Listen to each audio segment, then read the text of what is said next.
hati yang tiada dusta, gelora rasa mengekang jiwa saat cintamu menyapa.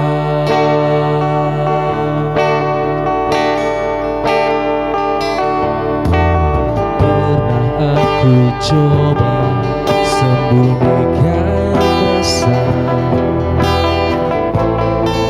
namun aku semakin tak berdaya. Gelora rasa mengekang jiwa, namun kini kian menerpa.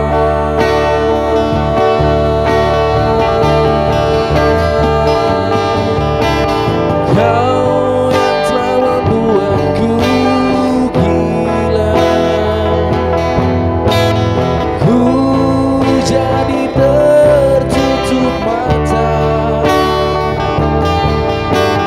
terkunci sudah hati ini. Oh, entah mengapa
Assalamualaikum warahmatullahi wabarakatuh. Selamat malam dan salam sejahtera. Sahabat Nusantara, pada kesempatan malam hari ini kembali Majelis Seni dan Tradisi Cirebon atau Mesti Cirebon berada di Bangsal Cirebon. Pada malam hari ini tema kita adalah musik era digital. Hadir menemani perbincangan pada malam hari ini di panggung apresiasi seni dan tradisi atau pasti sebuah grup band atau yang cukup punya masa fanatik di Cirebon, yaitu Femo Band. Beri plus nih Femo Band. Selamat datang. Barusan tadi mempersembahkan satu buah karya terbaik dari Femo Band, yaitu Hati Yang Terkunci.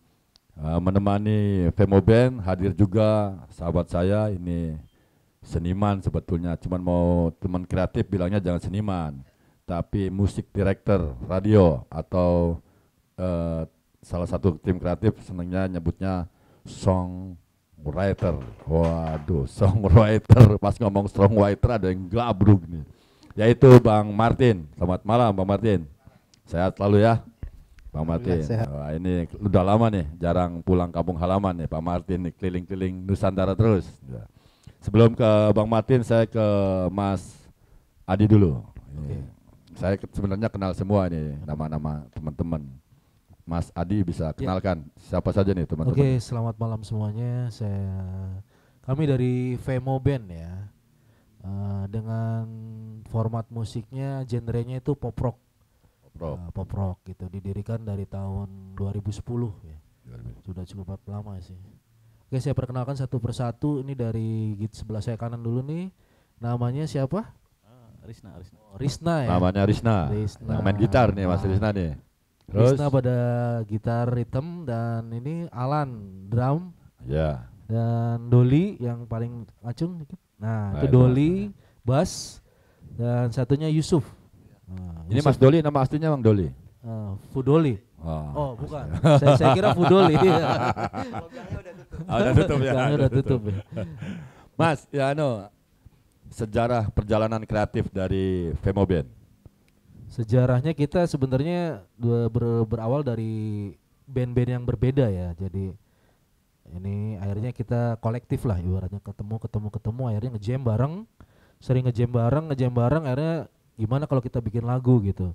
Soalnya kalau ngejam lagu orang aja kan kurang kreatif gitu. Akhirnya kita cobalah, awalnya sih bikin cover gitu kan. Nah, terus coba kita bikin lagu sendiri gitu. Akhirnya kita coba kumpul, ya disatukan dengan ide-ide masing-masing, akhirnya terciptalah beberapa lagu gitu. Kenapa namanya Vemo Band? Vemo itu sebenarnya filosofinya dari ini ya, apa? Ikan awalnya, ikan Nemo kan. Ikan Nemo tuh. Oh iya. Iya. Ikan Nemo kan gesit tuh. Gesit kecil. Cuman saya lihat Nemo terlalu ini gitu, terlalu kecil, kita kan gede-gede badannya jadi Vemo gitu. Ya, badannya gede-gede, kecuali ada yang tidak gede ya. Saya nggak usah nyebut nama. Mas, tadi apa? Vemo Band itu genre alirannya apa? Genrenya pop rock. Kenapa memilihnya pop rock? Soalnya dilandasi dengan masing-masing personilnya mempunyai genrenya sama sih, kebetulan nggak ada yang satu server ibaratnya, jadi nggak terlalu mainstream gitu ya. Cukup lama ya, 10 tahun. 10 tahun di sih. Genre pop rock ya. Pop rock terus. Pop rock ya. Mas Martin ini sebagai songwriter. Wah, saya lolos nih ngomong songwriternya. Mas Martin, di era kekinian, era digital ya. Generasi kita nyebutnya hari ini adalah era digital. Dalam Mas Martin ini kan berpetualang nih ke berbagai kota di Nusantara. Sepengaruh apa, begitu kuatkah musik di dalam kehidupan sehari-hari di era digital ini? Kalau pengaruh sih dari dulu sekarang kan gede gitu ya. Pengaruh musik besar ya. Pengaruh musik besar gitu. Salah satunya saya terjun di radio aja sebenarnya karena musik, Mas. Saya senang musik, kemudian bikin lagu dulu kan gitu. Terus beberapa ketemu teman-teman sering kirim demo tuh dulu ke major label gitu ya. Kirain kirim demo ke Senayan. Kirim demo. Gagal mulu ya. karena udah numpuk. Ya. Gitu kan. Dari situ saya ini gimana sistemnya, polanya. Salah satunya adalah pernah tahu dari teman-teman bahwa major label itu kan ngirim materi pada akhirnya ke radio ujungnya gitu. Nah, dari situ masuk 90-an lah, 2000-an awal itu saya udah mulai profesional di radio lah gitu tuh.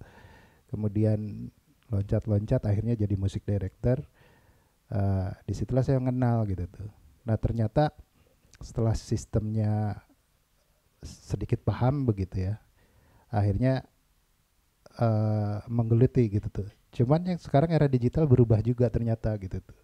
Tadi pertanyaannya kan, kalau seberapa butuh, dari zaman dulu sampai sekarang orang butuh.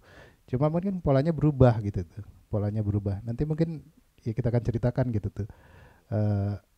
Kalau pertanyaannya tadi ya jelas butuh lah. Faktanya teman-teman masih main band kan. Saya aja masih main band lah Main band gitu. ya, masih Masih bisa bikin lagu, nano masih karya main ya. band. Iya, iya. Nah di digital ini apa yang harus dilakukan oleh teman-teman musisi ini? Ini perubahannya banyak teman-teman. Kalau dulu zaman kita 90-an atau 2000-an. Bukan kita dong, sampean. Saya era sekarang Mas. Oke. 80 ya. Enggak ada. 70 Pak. 2000-an orang masih bikin demo ke major label. Indie dulu belum begitu apa, pas band waktu itu kan mulai naik lah gitu ya, tapi kan masih dipandang sebelah mata. Di radio saja lagu-lagu indie itu baru bisa diterima itu sekitar 2007 2005 kesinilah gitu ya. Maksudnya tapi sekarang udah berubah. Orang radio atau masyarakat sudah nggak memandang lagi ini lagu indie atau major label gitu ya. Yang penting kualitas gitu. Nah ini peluang sebetulnya, peluang untuk teman-teman musisi gitu kan. Yang penting bikin karya, rekamkan dengan baik. Nah bedanya mungkin kalau sekarang orang masih mau ke major label itu pilihan, karena kan tidak semua musisi juga memahami alur distribusi hasil karyanya nanti mau seperti apakan gitu kan. Tapi kalau buat teman-teman yang memang sudah punya jaringan, sudah paham, ya kenapa enggak dibikin sendiri, karena lebih leluasa gitu tuh, lebih leluasa.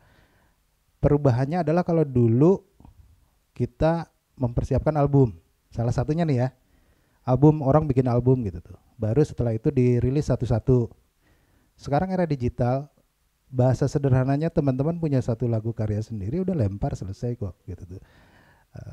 Kecuali memang sudah terplanning ya mau tetap eksis, ya tetap yang dilemparnya satu gitu tuh. Urus platform digitalnya karena itu urusan karya cipta dan lain sebagainya. Nah yang paling itu kan udah bisa dilakukan sendiri, termasuk recordingnya. Sekarang udah banyak teman-teman yang apa ya istilahnya, skillnya mumpuni, perangkatnya mumpuni, sehingga hasil rekamannya juga tidak kalah dengan yang dilakukan oleh major label misalkan. Itu peluang banget gitu tuh. Nah digital pun sama. Kalau dulu kita susah mencari apa, publisher lah mungkin seperti itu ya kurang lebih ya. Sekarang kita bahkan bisa melakukan itu sendiri. Googling aja gitu tuh. Murah juga kok gitu tuh. Maksudnya yang penting kan karya cipta kitanya ini dulu gitu. Nah ini yang ingin saya share. Biasanya kalau teman-teman belum hak ciptanya belum diurus, kemudian tiba-tiba di-upload di YouTube misalkan, kan kita nggak pernah tahu ya gimana kalau direspon, tiba-tiba viral misalkan, kemudian tiba-tiba saya iseng, saya ambil aja lagunya gitu, kemudian saya daftarin, secara hukum teman-teman kalah. Jadi kalau memang niatannya mau merilis ke publik karyanya, lebih baik kalau saran saya urus dulu ya hak ciptanya dan seterusnya, baru setelah itu gunakan platform-platform digital yang sudah ada. Kan sekarang udah banyak ya, ada Joox, Spotify yang gitu-gitulah gitu. Artinya era digital ini lebih membuka peluang besar ya. Sangat membuka untuk peluang. teman-teman berkarya ya. Ada di kita sebetulnya ininya, kendalinya ada di kita, Mas. Ada di kita. Jadi kalau ada para musisi kreator yang mengeluh di era pandemi ini nggak bisa berkarya, itu lugu ya atau gimana, Mas? Pamungkas lahir dari besar ya, maksudnya besar dari kondisi pandemi menurut saya. Iya. Orang nggak bisa keluar, nggak bisa konser, nggak bisa apa. Dia banyak orang bilang sih bedroom production atau apa ya. Gitu. Jadi segala sesuatu dibikin di kamar lah gitu, di studio sih milik sendiri gitu kan. Dan lebih murah ya. Iya, dibikin, dikonsep, kemudian direspon positif. Kebetulan dia bermain di digital, di media sosial dan seterusnya. Dan keuntungan pandemi kan karena kemarin ini sampai hari ini kan orang masih belum bisa konser kan gitu ya. Punya waktu banyak untuk searching, googling gitu kan, mainan medsos. Maka yang ada di medsos itulah kalau kita bisa otomatisasi, muncul misalkan karya-karya kita kan siapa tahu bisa nyangkut gitu tuh. Nah itu yang saya maksud, kendalinya ada di kita sebetulnya. Yang penting kita memahami ya mungkin seniman juga harus Ya. atau musisi harus paham juga Jadi distribusi kalaupun itu kan. kalaupun era pandemi kalau saja pandemi ini sudah selesai juga kelihatannya orang enggak nonton konser ya. Oh, Karena enggak juga. Enggak juga, Enggak masih juga. tetap mau akan berduyun-duyun Justru orang alun-alun menunggu itu. menunggu konser itu. Di luar negeri kan sudah banyak prototipe, ada yang pakai balon, ada yang pakai mobil. Di Indonesia juga ada kemarin. Iya. Karena virtual banyak teman-teman saya di musisi bilang bahwa wah nggak enak ternyata ya virtual. Oke. Cuman maksudnya gini, main musiknya mungkin enak, tapi koneksi ke penontonnya kan yang menjadi Ada emosi yang tidak emosionalnya terbangun ya tidak terbangun dengan gitu penonton. tuh. Tapi saya pernah ngobrol sama teman-teman itu begini, manusia itu unik katanya gitu kan. Dikasih kendala atau kondisi apapun, suatu saat yakin akan menemukan caranya sendiri untuk mengatasi. Baik. Gimana pengen konser misalkan Ya. dan seterusnya kan gitu. Ya. Indonesia itu kemarin baru prototipenya Gigi kalau nggak salah yang nonton di mobil itu ya. Ya Banyak cuma- juga ya penontonnya. Dibatasi sih memang Dibatasi, dibatasi. Ya. Ya itu salah satu cara kan gitu, bahwa paling kitanya yang harus bersabar gitu. Satu bersabar, kedua memang harus menerima kondisi hari ini gitu, bahwa Ya. kita belum bisa konser keliling lapangan tubruk-tubrukan kan gitu, Tubruk-tubrukan. keringetan gitu kan. Dipukulin sama bapak itu ya Pak. Ya Dipukulin. belum bisa gitu, tapi daripada tidak ada ya mending lakukan gitu tuh. Ya, Lakukan karena peluangnya penontonnya lebih besar di virtual sebetulnya. Baik, saya ke Mas Adi nih Mas. Apa yang dilakukan oleh teman-teman Vemo nih di era digital ini? Betul ya, di era digital ini sangat membantu sekali, betul kata Mas Martin. Ini di era digital, di era pandemi ini kita kan hanya bisa di rumah saja ya ibaratnya. Jadi kreativitas juga kadang terbatas kalau misalkan ada, ya misalkan ada lengkap alat-alatnya sih bisa berkarya ya. Cuman kan ada yang terbatas gitu ya. Mungkin pakai handphone aja gitu kan, langsung upload YouTube gitu. Jadi ada positifnya juga, semakin meningkatkan kreativitas masing-masing personil gitu. Bahkan saya cerita aja Mas Martin, ada sebuah kawan yang emang rindu dengan panggung. Dia bikin konser di kamarnya, Betul. tata cahayanya pakai daster ibunya gitu dibungkus Oh, gitu ya, gitu. untuk menghadirkan warna merah Oh gitu. gitu. Bahkan CD itunya juga dipasang CD, gitu. CD. Jadi sebetulnya compact disc. iya kok jadi kreativitas akan muncul Muncul, dengan sesungguhnya dengan persoalan tadi itu Iya, betul. melahirkan banyak Melahirkan. kreativitas. Nah, terkait kreativitas, bagaimana teman-teman di Vemo menciptakan kreativitas seperti lagu misalnya tadi itu kan ada beberapa kata yang disusun menjadi syair lalu ditembangkan. Saya kira itu bukan pekerjaan yang mudah. Iya. Itu Kebetulan kita membawakan 3 lagu ini ada ciptaan dari di luar personil kita. Jadi ada Pak Denny namanya, Pak Denny Binikin itu ya. Dan Hati Yang Terkunci itu ciptaan beliau gitu. tadi dibawain ya. Yang Hati pertama ngomongin apa kalau itu Hati Yang Terkunci itu tentang seseorang yang sudah terkunci hatinya memilih seseorang itu gitu. Oke. Jadi udah nggak bisa berpindah ke lain hati. Waduh. Iya. Pak, saya jangan kunci, Ibaratnya Pak. Berat. tak Saya bisa jangan- ke lain hati Berat. jadi kunci gitu. Kunci ya. Gembok. Baik, baik, sahabat Nusantara, ini ada satu karya karena malam hari ini ada 3 karya yang akan dipersembahkan oleh Vemo Band. Baik, silakan Mas, Oke. ke sana Mas.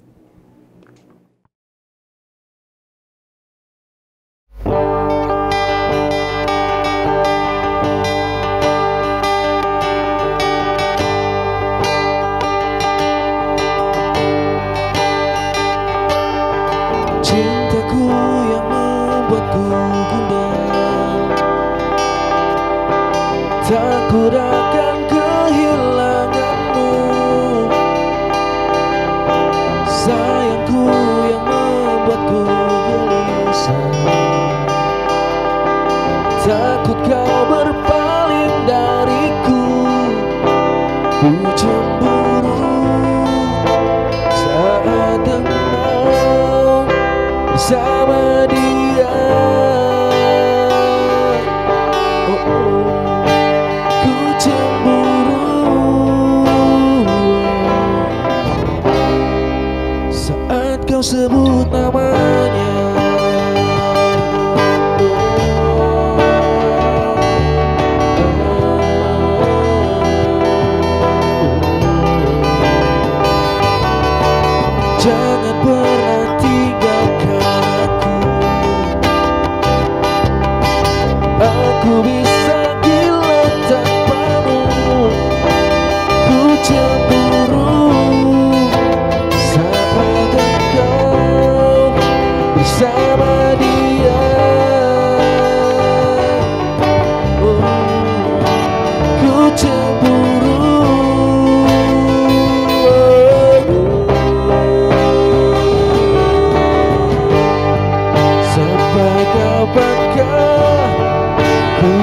bisa menghilangkan rasa cemburu yang membuatmu lelah akan cintamu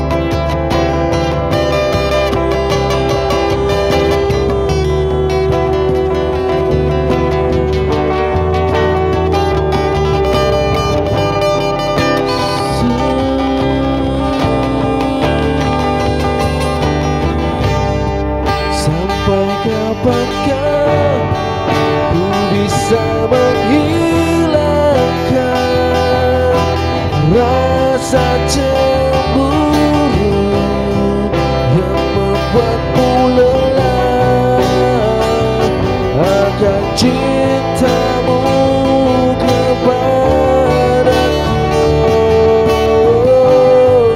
Sampai kapankah ku bisa rasa curiga yang bisa membuatmu semakin menjauh dariku.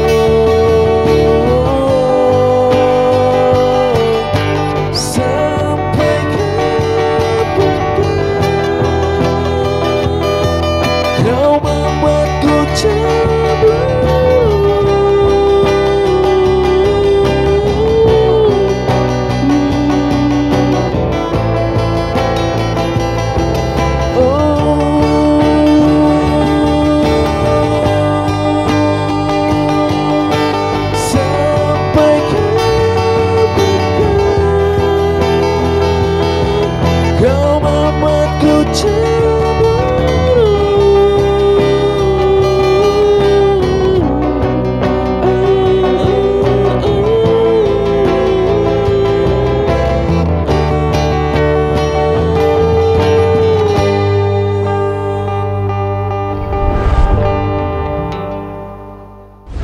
Beri plus buat Femo Band. Keren. Wah, kalau saja saya bujangan ya Pak, dengerin lagu kayak gini nih. Langsung pengen main band lagi. Nah, iya.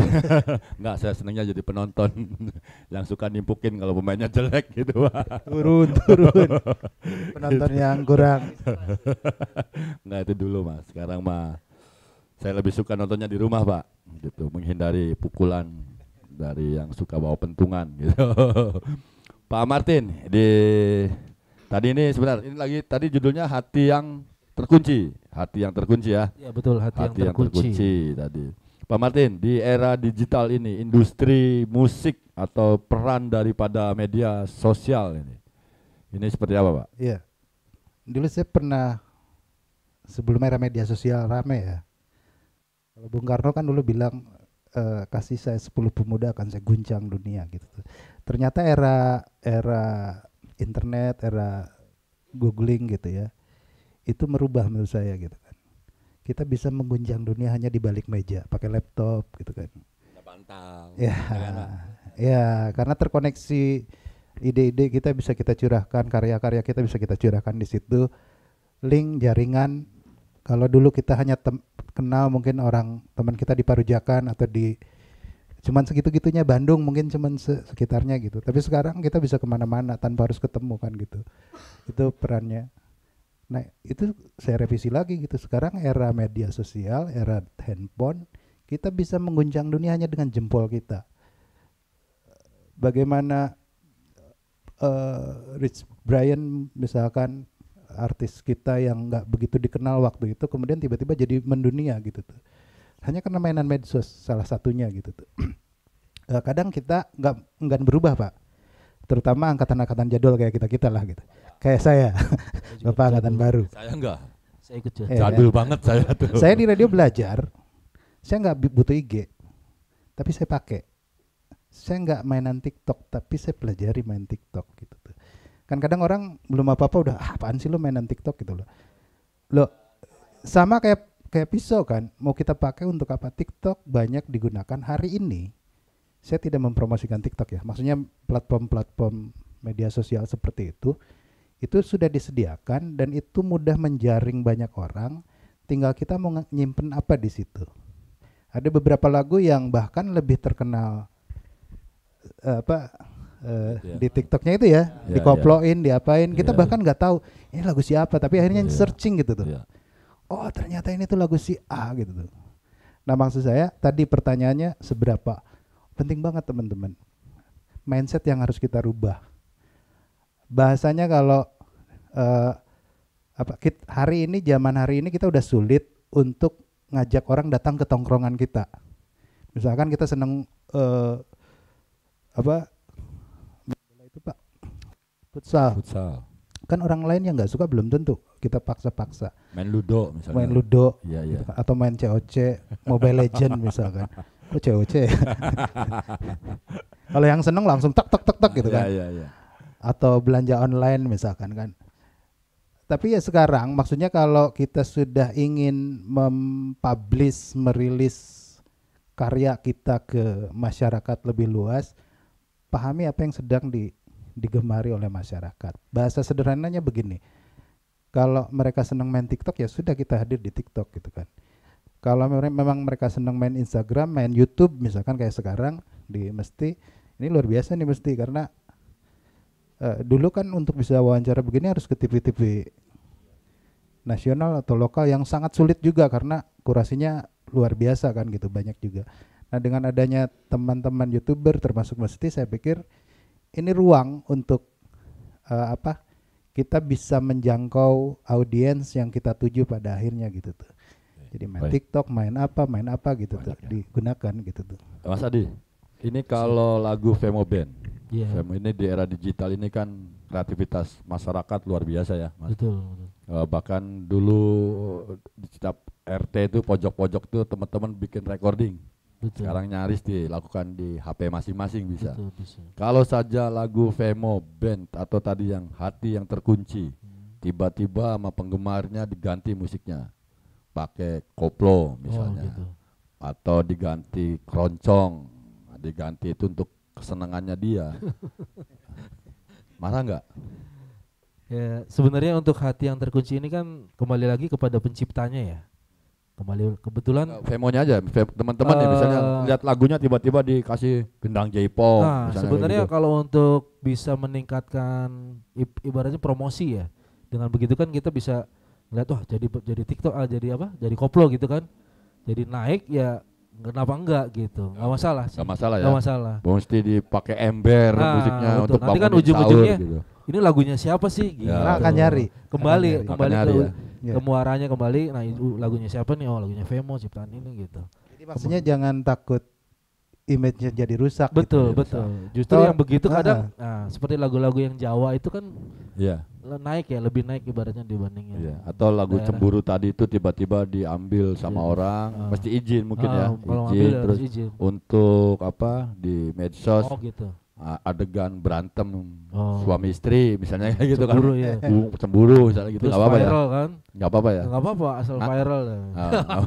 Yang penting tidak diperjualbelikan. Sekedar kan berantem aja terus masuk ke jalur hukum kan repot juga gitu kan. Iya. Maksudnya yang penting pemakaian itu kan tetap ada tata caranya. Ya, tata caranya. Yang penting nggak boleh di Pak Martin, jika karya mereka misalnya dibisniskan, diotak-atik, terus mereka tidak suka dengan apa yang dilakukan oleh penggemarnya, apa yang dilakukan oleh musisi? Lo bisa menggugat, bisa menggugat. Kemana gugatnya nih Pak? Kalau bisa menggugat itu ya tadi sudah didaftarkan belum? Kalau karya ciptanya sudah didaftarkan, maka kita bisa menggugat itu gitu tuh. Nah ini kan sekarang Instagram sudah beberapa bulan lalu sudah menerapkan ini Pak. Kadang kita pakai lebih ini sih sekarang lebih ketat ya.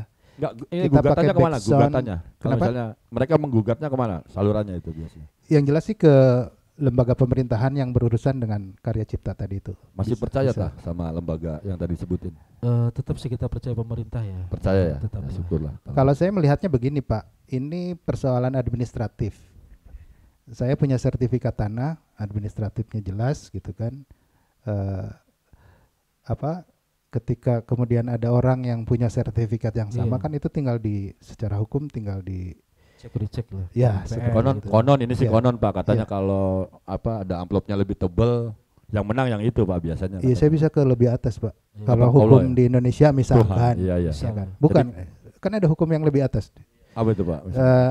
Kalau tapi saya nggak mau kejebak ngobrol ini ya. Saya Iya, saya nggak apa-apa, percaya nggak. maksudnya begini loh. Saya nggak ngejebak Pak. Iya, artinya kan pertanyaan tadi kalau Ya misalnya ini kan teman-teman di nih tatanan lokal kalah Tajam sama ke urusan bawah, seperti tumpul ke oknum atas lah gitu gitu. ya. sama oknum, terus Kebalik. oknumnya ini kan duitnya banyak nih Pak. Ya kan kita ada apa namanya? Kalah di pengadilan Ada di pemerintah. atas, ada yang lebih di atas itu kan. Terus aja ya kita Terus upayakan aja sampai gitu. terus. Karena Sampai karya- dia duitnya habis. bisa jadi seperti Iya, itu, iya. tapi kalau saya lebih ke ya ini karya cipta gua. Iya iya. Iya. Ini harta gua gitu loh. Iya, akan Nggak ada perjuangkan. satupun orang yang boleh mengambil itu kecuali gua kasih kan gitu. Iya iya. Ya Iya. intinya gitu aja. lisensi lebih cepat lebih baik gitu ya. Iya, iya. Sebelum diambil orang. Sebelum dipublish lebih baik urus itunya Urus kalau dulu saran itu saya. dulu. Jadi itu dulu hak ciptanya ya, haki. Teman-teman udah ngerti ya ngurus haki. Oke, Kalau nggak ngerti googling aja loh. Betul. Kalau nggak ngerti Mbak Google. googling aja. Baik, sahabat Nusantara, ini demikian tadi perbincangan kita pada malam hari ini. Vemo Band, selamat terus berkarya. Terima kasih. Kita Terima tunggu terus karya-karya Siap. terbarunya, kasih. Siap. karya-karya kreatifnya. Kita tunggu sambil ngopi nunggunya ya, Pematin sehat terus. Amin, terima kasih. Terus Sehat berkarya.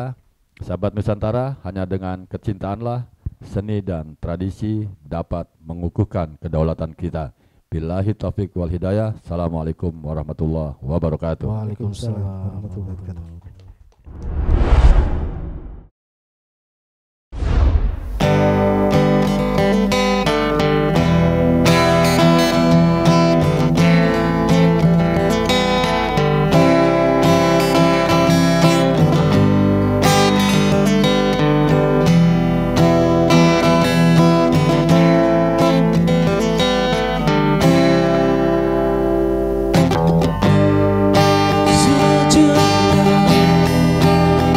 Ku rasakan indahnya cinta